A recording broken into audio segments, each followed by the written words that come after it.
For those who don't know, AWOL means absent without leave. There are many reasons people join the military.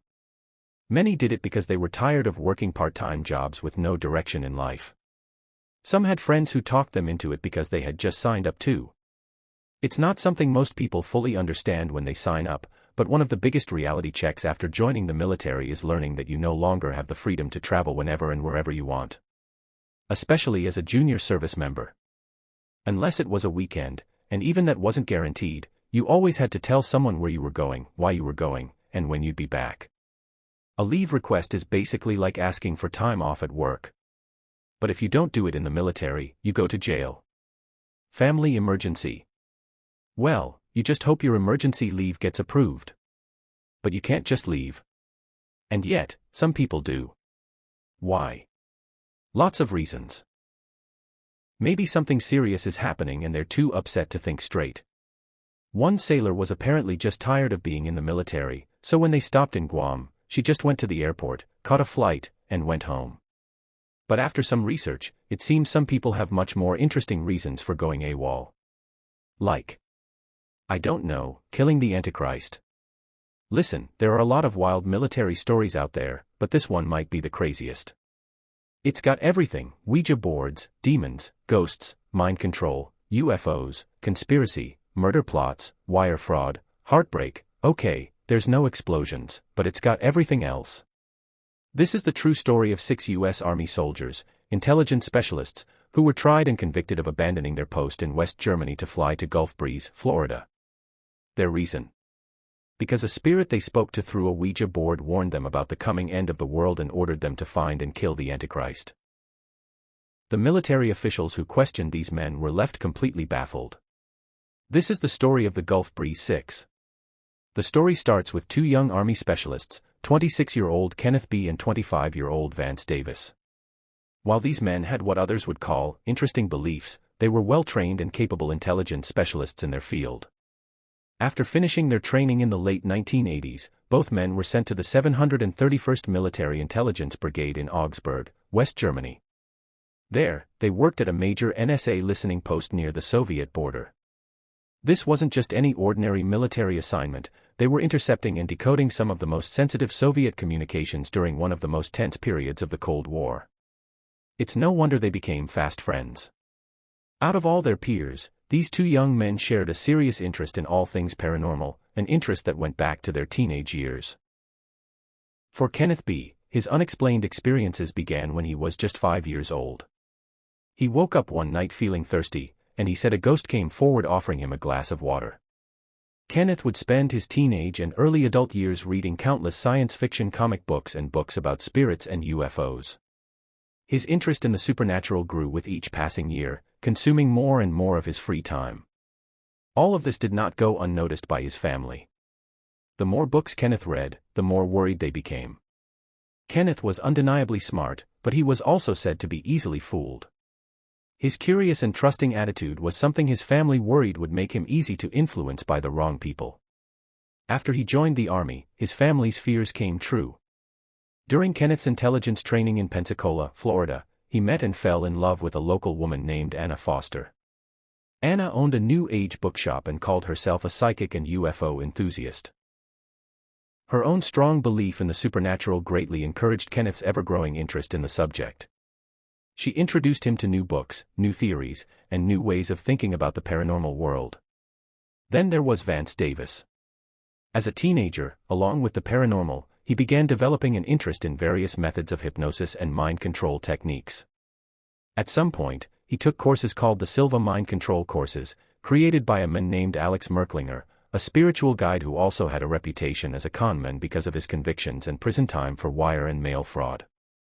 Through these mind control courses, Vance told Kenneth that he had mastered the art of self-hypnosis through active imagination, a technique that supposedly allows people to access their subconscious mind and explore their inner thoughts and emotions. Eventually, Vance's practice of hypnotizing himself would take a very interesting turn. During one of his self-induced trances, Vance said he came face to face with a green-skinned alien being who called herself Kia. And apparently, Kia had various powers. During their conversations, Vance claimed that Kia, through some non-physical means, corrected his flat feet, something that had bothered him for years, especially after joining the army. When running in boots or standing for long periods in formation became particularly painful. But it wasn't just healing sessions. They talked for hours during these trance states. Kia told Kenneth all about her species and about the wider universe. Part of this included telling him about a protective alien group called the Alliance, which was at war with a more hostile group of beings known as the Others. According to Kia, this cosmic war had been going on for centuries, and Earth was caught in the middle.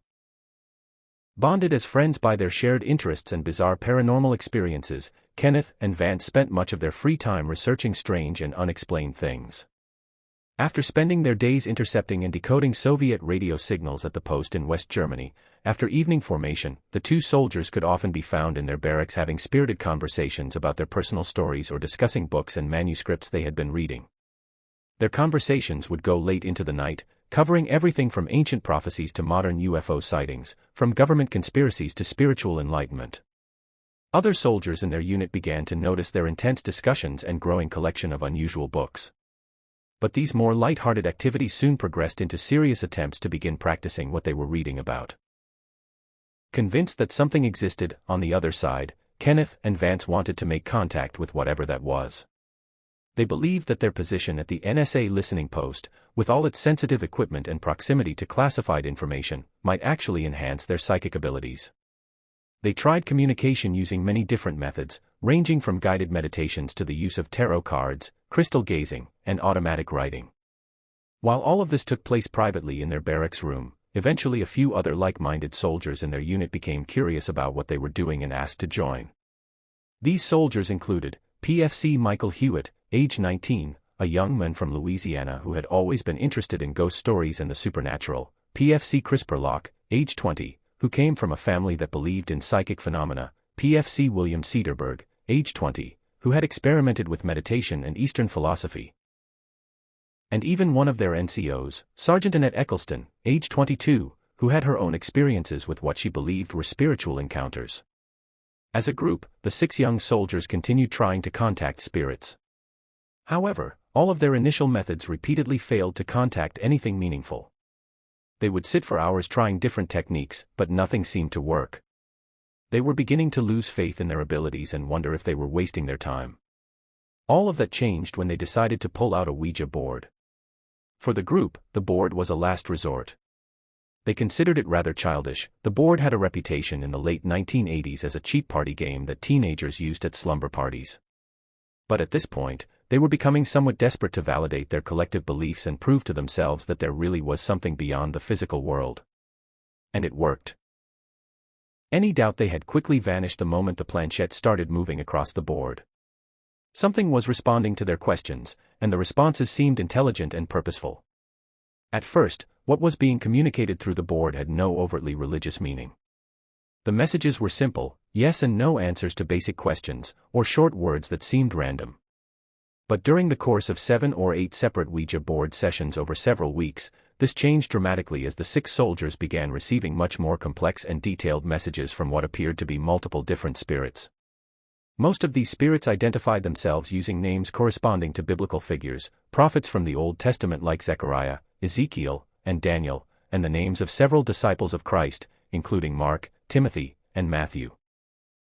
The group was shocked to eventually be contacted by a spirit claiming to be Mary herself, the mother of Jesus, who was reaching out specifically to the only female in the group, Sergeant Annette Eccleston. The biblical spirits seemed to have detailed knowledge of Scripture and would quote passages that the soldiers had to look up later to verify. They spoke of ancient prophecies and end times, of spiritual warfare and divine missions. The soldiers began to feel that they were truly in contact with holy beings. But the most domineering voice to come through the board wasn't any of the spirits going by a biblical name. It was a mysterious entity that identified itself only as Sapphire. "Well, we got introduced," basically she said, and it was a woman, very womanly I guess in the way it was moving, a person named Sapphire. And we asked who it was and where she was from, and she basically said she used to be a woman from Georgia, believe it or not. Yeah, so it. Someone in the other realm, which had me and both Ken and most of us really spooked, talking to a dead person. Sapphire claimed to have been a living person who had died and was now serving as a messenger between the earthly world and the divine realm. Unlike the biblical figures, Sapphire spoke in modern language and seemed to understand contemporary events and issues. She became their primary contact and guide. Over the course of the group's many consecutive Ouija board sessions, Sapphire relayed a terrifying warning to the 6 soldiers, a warning that the world was on the edge of terrible apocalyptic events that would unfold over the next decade.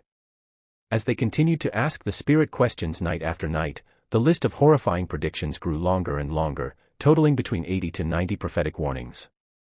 The soldiers carefully wrote down each prediction, creating a detailed chronicle of the coming disasters. One of the first and most specific predictions was that a major earthquake would occur in Iran, resulting in staggering casualties. Over 300,000 people would be either injured or killed. Sapphire provided specific details about the timing, location, and scale of this disaster that seemed impossible for the soldiers to have known through normal means. This would soon be followed by other significant geological disturbances, more devastating earthquakes in Russia and along the west coast of the United States. These would trigger volcanic eruptions and catastrophic weather conditions that would permanently alter global geography and climate patterns. Sapphire's predictions also included detailed social and political upheavals. She forecasted specific wars in the Middle East involving the US, Iraq, and Israel, describing battle scenarios and casualty figures with disturbing precision. She warned of social unrest and economic collapse in the United States that would lead to widespread riots and the declaration of martial law in major cities. Europe would undergo economic and political unification, leading to major shifts in global power balances. Old alliances would crumble while new ones formed, reshaping the entire world order. Technology would advance rapidly, but not in ways that would benefit humanity. These catastrophic events would set the stage for even more significant changes in both technology and religion, including the public revealing of extraterrestrial life and the emergence of a new world order controlled by hostile alien forces working with corrupt human governments. But the most terrifying prediction of all concerned the appearance of a figure that Sapphire called the Antichrist. A man who would emerge from this chaos to bring about even more devastating wars, major religious reforms, widespread persecution against all Christians, and immense human suffering on a scale never before seen in human history. Despite their repeated questioning, the 6 soldiers were unable to obtain a specific identity for this person. Sapphire only told them that he would emerge from the smoldering ruins of Europe in the year 1998, the year being significant because mathematically it was 3 times the biblical number 666. This man would proclaim himself to be the Messiah returned to earth, and Sapphire warned that he would be hailed as a great peacemaker by the masses, including all major religious leaders around the world.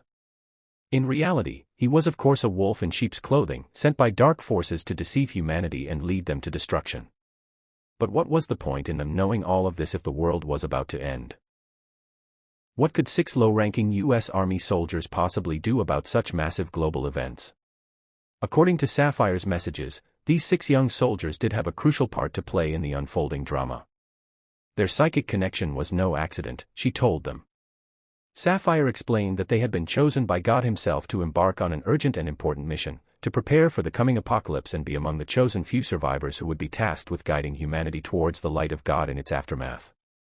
While the soldiers were fairly convinced that they were in direct contact with divine beings, they were initially unsure of what to make of these incredible predictions about the future. The prophecy seemed so specific and so terrible that part of them hoped they weren't true. That is, until one of the prophecies spelled out on the Ouija board came true with shocking accuracy.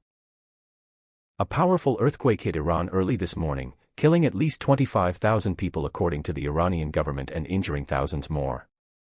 The quake was centered about 200 miles outside Tehran in a remote mountainous farming region. It measured 7.3 on the Richter scale. Many towns were leveled. Iranian radio said rescue workers had not been able to reach some of the hardest-hit villages because the roads are blocked by landslides. The quake was felt in Tehran, but no damage was reported there. The U.S. has offered to send humanitarian aid. It has not yet received a request from Iran.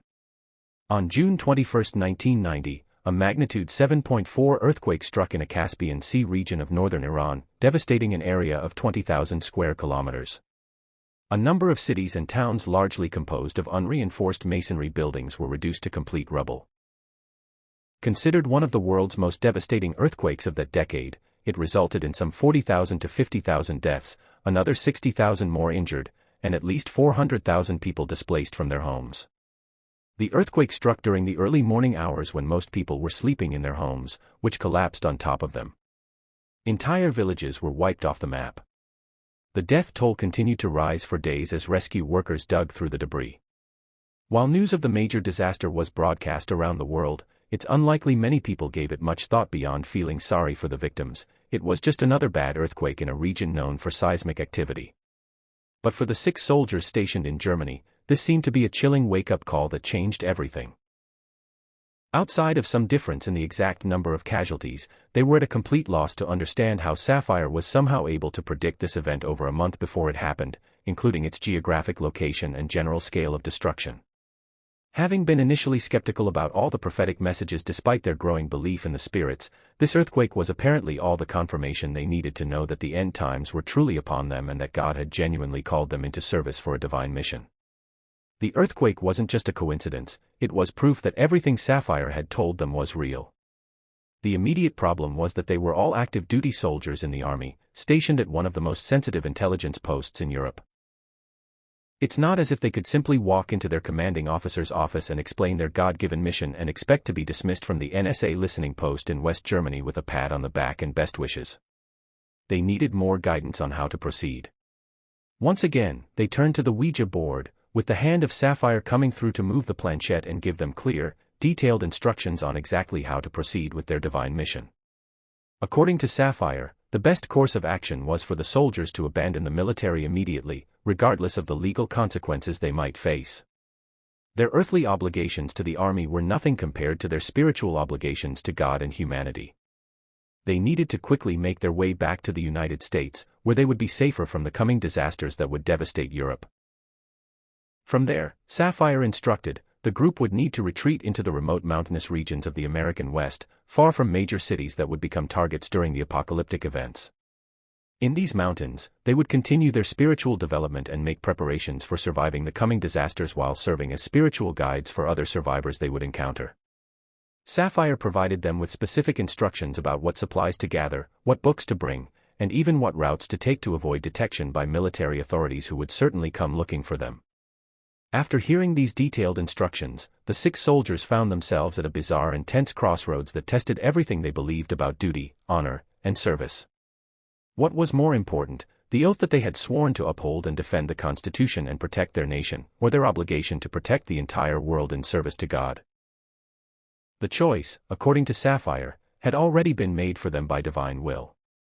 Over the course of the next month, if any of their army peers or commanders had been paying close attention, they might have been concerned about the new and strange behaviors exhibited by the 6 soldiers in their unit. Members of the Ouija board group had quietly started selling off personal belongings, telling people they were just trying to raise some extra cash. They sold everything from stereo equipment to personal jewelry, anything that could bring in money that they would need for their life on the run. Meanwhile, Kenneth B. reached out to Anna Foster back in Florida, telling her in careful, coded language about their plans and how they would need a safe house where they could lay low for a while.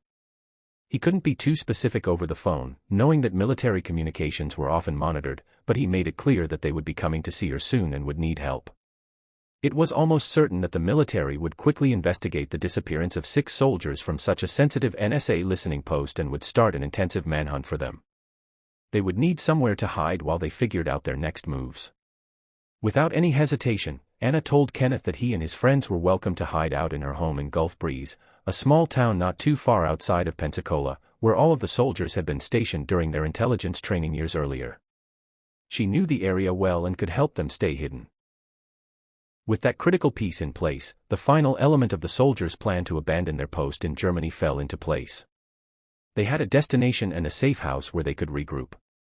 On July 9, 1990, using a combination of official weekend passes and falsified off-base Liberty passes that they had carefully prepared, the soldiers casually walked off of the Augsburg listening post just like any other weekend. But rather than remaining in the local area as their leave passes required, they headed directly to the local train station. As they boarded the first available train heading for the city of Munich, despite his otherwise unwavering belief in the importance of their God-given mission, Kenneth B. felt absolutely terrified about what they were doing. While the United States wasn't technically at war with the Soviet Union, the 2 nuclear superpowers were still locked in an extremely tense standoff that threatened to explode into full conflict at any moment. The work that he and the other soldiers were doing in manning the Augsburg listening post was absolutely vital to the West's efforts to intercept and decrypt Soviet radio transmissions, breaking their military codes and hoping to catch early warning signs of any offensive nuclear actions or troop movements.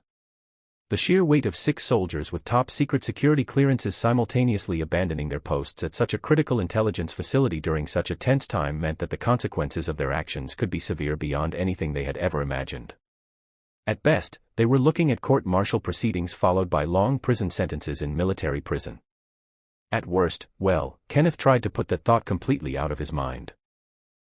Finding their seats on the train, with Kenneth's stomach churning at the thought of what would happen if they were ever caught, he reminded himself that there was something far worse looming on the horizon than anything the military justice system could do to them, the complete end of the world as they knew it.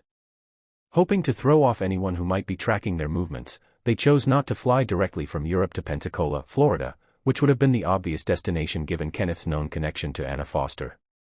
Instead, they flew to Knoxville, Tennessee, which seemed like a more random destination that would be harder to predict. Arriving back in the United States after their long journey from Germany, a friend of Kenneth B's picked them up at the McGee-Tyson Airport in Knoxville.